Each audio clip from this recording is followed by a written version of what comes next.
Bem-vindos a mais um episódio do Pod Acip. Hoje o nosso bate-papo é com ela, que deixou de ser administradora de empresas para, há 13 anos, mudar completamente o papel que tinha sido reservado para a sua vida. Ela literalmente virou do avesso.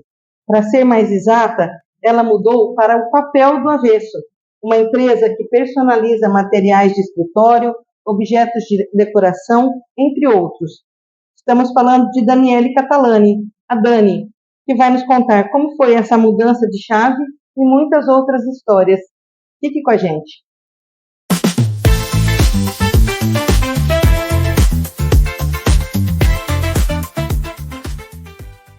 Dani, obrigada por você ter aceitado o nosso convite e te dar os parabéns também, porque você faz parte da nova diretoria da CIP, né?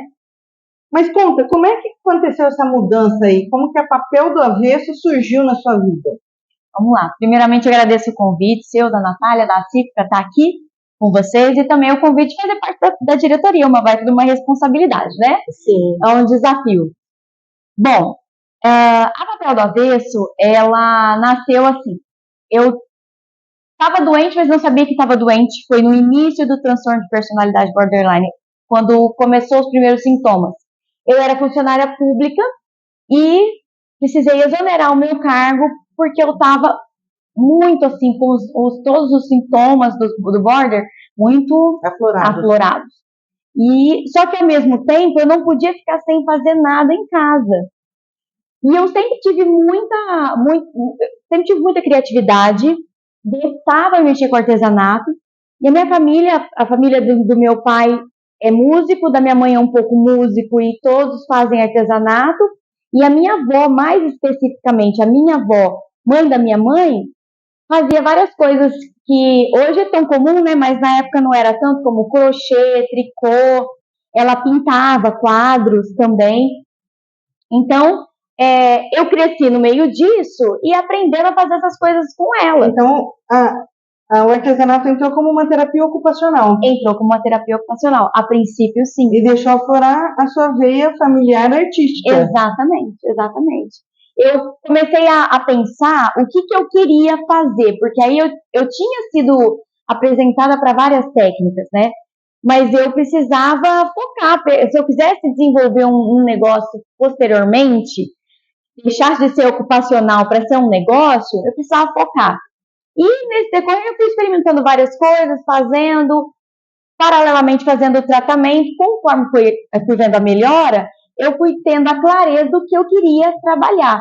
Então, eu sempre gostei muito de escrever, sempre gostei muito de papel, sempre mexi com papel. Na escola, tudo que tinha que fazer de trabalho era com papel. Falei, não, então eu vou procurar uma coisa com papel.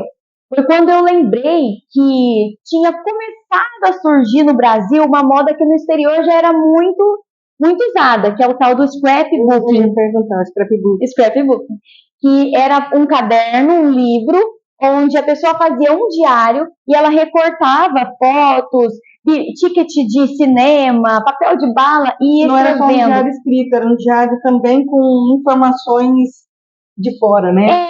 Papéis, lembretes. Colagem. Então a pessoa pegava lá o seu... no cinema. Assistir tal filme, o que eu achei desse filme? Pronto, colocava lá. Tirava uma foto, aí foi um momento especial, eu escrevia lá no Scrap. E estava vindo para o Brasil, ainda era novo, a gente não tinha material na época nacional, para você ter uma ideia. Papel, as canetas, os adesivos, nada era nacional. Tinha que vir tudo dos Estados Unidos. Eu tenho folhas até hoje guardadas assim, por afeto mesmo, de bloco que a gente comprava importado para poder ter as folhas de scrapbook. Começou com o scrapbooking. Mas aí nessa questão de gostar de mexer com papel, estava surgindo também um boom no Brasil, que era o Scrap Festa, que hoje a gente conhece como papelaria personalizada na festa, no pessoal que faz festa, que é caixinha para doce. Isso lá em 2011, 2012 era uma mega de uma novidade. Não tinha aqui, né, no Brasil. E a gente já tinha uma noção de que esse mercado ia crescer E eu fiquei muito dividida se eu ficava com o scrap, se eu ia para o scrap festa, que tinha uma certa relação, mas eram dois nichos diferentes. Durante um certo tempo eu continuei com os dois, depois eu passei a ficar só com o scrap festa mesmo, abri a minha lojinha no Elo7. Foi assim, logo no começo do Elo7 também, ninguém sabia que o Elo7 é essa plataforma de artesanato. Hoje tem de tudo, né? Mas na minha época era só artesanato mesmo. E aí eu comecei a ver resultado porque eu tinha cliente no Nordeste, Acre, Amazonas. Aí começou a aparecer até cliente do exterior. Eu cheguei a mandar para Angola umas caixas de convite. Que aí eu pegava a festa toda para fazer, né? Convite, menu, caixinha de doce, caixinha de surpresa e tudo aquilo. E aí eu continuei nesse mercado, eu sentia necessidade, e aí eu vi umas festas, assim, que eu gosto muito de ver revista, e eu falava, nossa, mas não tem essas festas aqui na cidade, né? Eu acho que eu vou trazer essas festas pra cá. Então, peraí, você conta isso depois. Então tá.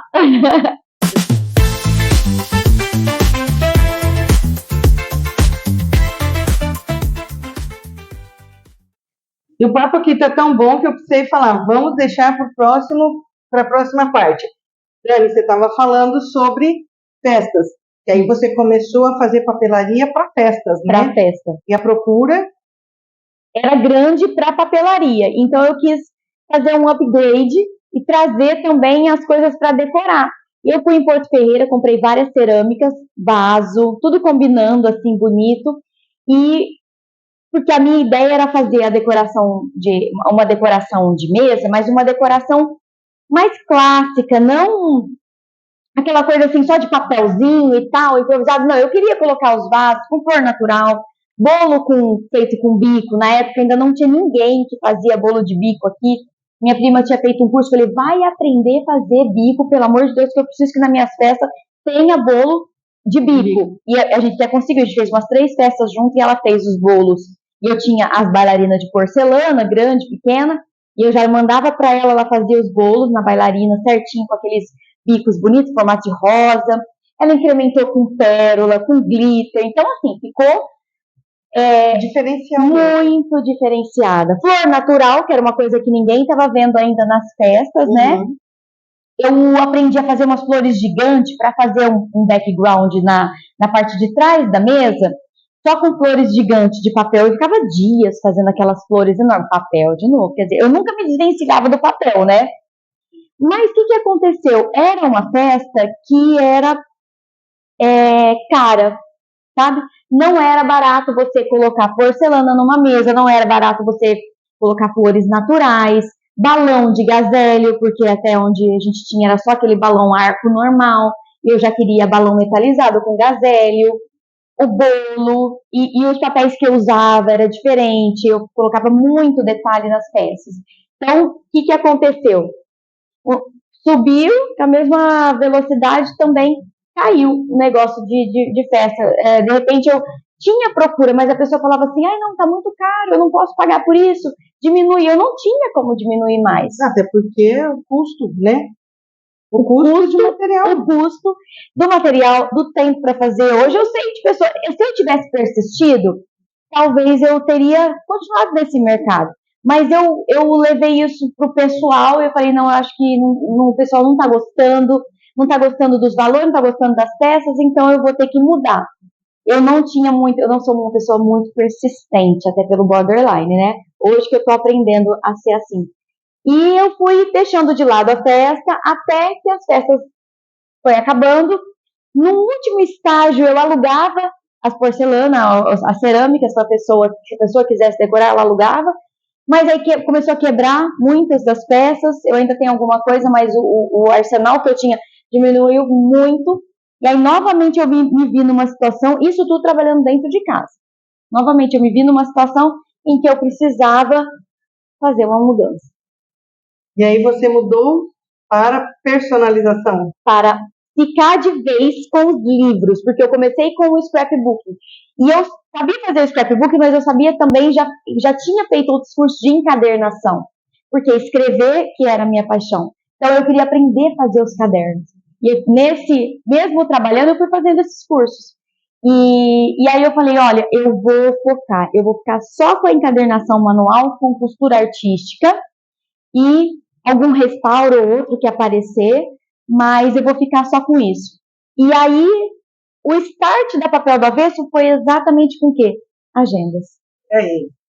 E hoje em dia tá difícil, hein? Brinde de agenda não existe, então sua clientela deve estar crescendo bastante. Muito. Até porque, assim, como particularmente eu sou uma pessoa muito à frente do meu tempo, quando eu tô lá na frente já pensando em desistir, ainda não tem ninguém ocupando o meu lugar atrás. É uma coisa incrível, não é assim soberba, não. Mas, por exemplo, eu tive banho tosa aqui na cidade. Eu tive 5 anos de banho tosa, eu pintava os cachorros de colorido com tinta própria, pintava a unha, fazia uns laços maravilhosos. Sempre ligada à coisa artística, né? Sempre a coisa artística. Tosa da raça, eu sabia todas as tosas da raça. Hoje eu não vejo um cachorro aqui na cidade tosado com tosa da raça. Raramente. Nunca vi um poodle pintado de azul, de cor-de-rosa. Isso é possível. É uma tinta própria para animal, sabe? Então, por exemplo... Antitóxica, né? Eu desisti das festas, ninguém ocupou o meu lugar na festa desse tipo de festa com porcelana, flores artesanais e papelaria chique, né? Papelaria personalizada chique, pelo menos não até agora. Uhum.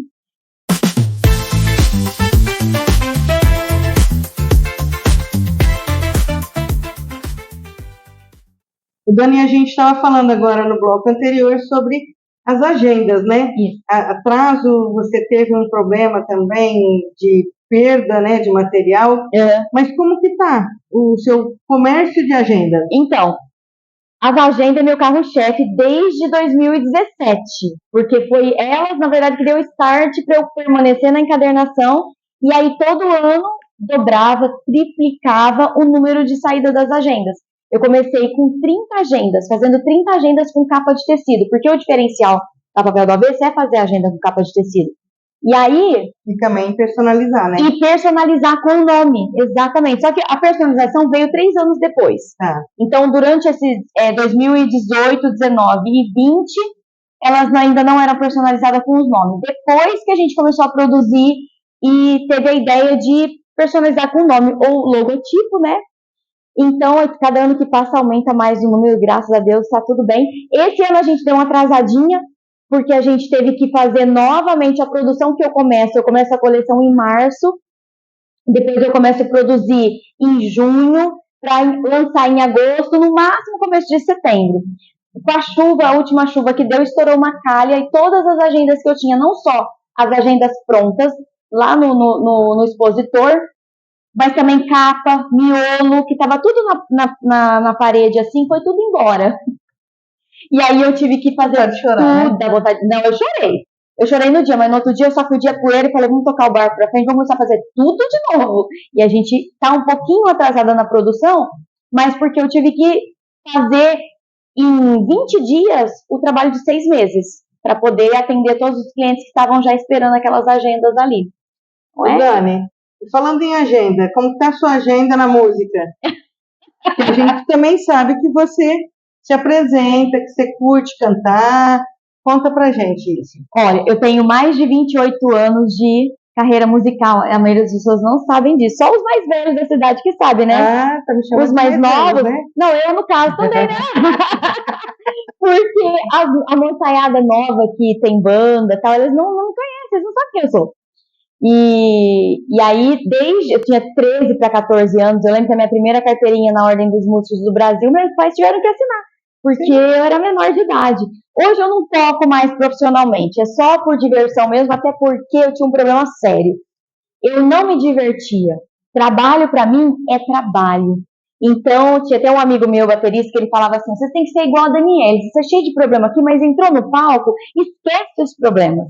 E eu realmente esquecia, por 2 motivos. Primeiro, que eu gostava, segundo, porque eu encarava aquilo como um trabalho mesmo, né? Seriedade, né? Com seriedade, né? Ainda que você estivesse fazendo carnaval, era sério, né? Era sério, menina, era sério, porque envolvia preparação de canto, aula de música, muitas coisas. Profissionalismo, né? Exato. De tudo. Eu ajudava também, eu que montava o figurino das bailarinas, eu que montava, eu que ia nos lugares buscar Como é que material. Chamava a banda? A última banda era a banda Nexus, que foi a banda mais famosa. Mas eu participei de várias bandas assim. Mas essa marcou porque ela foi mais tempo e também porque ela era a que ficou mais profissionalizada, né? Tinha CNPJ e tudo, a gente tinha contrato bem bonitinho. E aí hoje, não, hoje eu realmente me divirto. Até se alguém fala assim, vai tocar em algum lugar, eu já começo a ter um estresse antes, fico estressada. Aí eu tenho que ficar olhando, dando sinal. Fico falando pra mim assim, não, olha, você nem tá ganhando pra isso, vai de boa, não precisa se estressar. Eu fico repetindo pra mim mesmo, sabe? Mas é assim, hoje é só por diversão mesmo.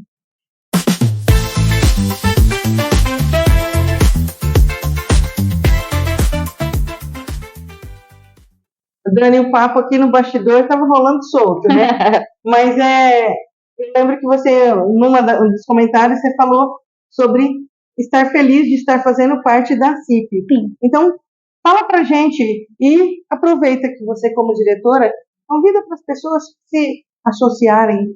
Eu acho muito importante esse tipo de projeto, porque tem um estado que fala assim, sozinho a gente vai mais rápido, mas juntos a gente vai mais longe.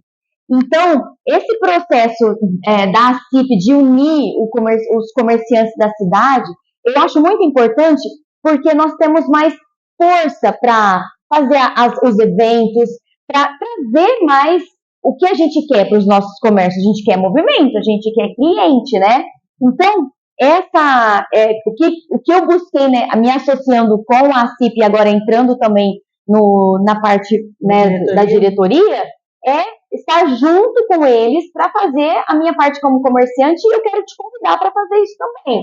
Cada vez mais que nós nos associarmos, nós nos juntarmos para tomar decisões e fazer mais ações para o benefício do comércio, nós vamos receber em troca, né, para o nosso comércio crescer junto e fazer nossa cidade crescer também. A gente sempre fala da força junto a poderes públicos, né? Exatamente. É uma entidade representativa. Uma entidade que representa os comerciantes diante do poder público, né? Para pedir as coisas, para solicitar, né? Quando a gente precisa fazer os eventos. Porque a ideia é essa, até mesmo promover o comércio da cidade. Exatamente, não só o comércio, mas até questão de taxas, impostos. Exatamente.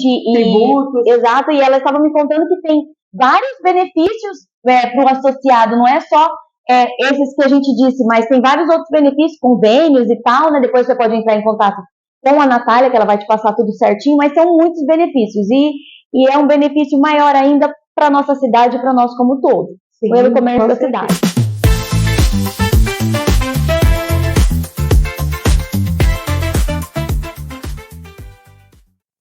E hoje o nosso podcast foi com a Dani Catalani, sem rima. Mas dentro da música e dentro do papel, né? Dani, muito obrigada de você ter aceitado mais uma vez os 2 convites, para vir para o podcast e para vir para a CIP. Seja bem-vinda e vamos tocar junto boas coisas para a nossa cidade, né? Te agradeço, Nívia, agradeço vocês e estou muito feliz com essa oportunidade mesmo. Espero ser um acréscimo para vocês também. Com certeza será.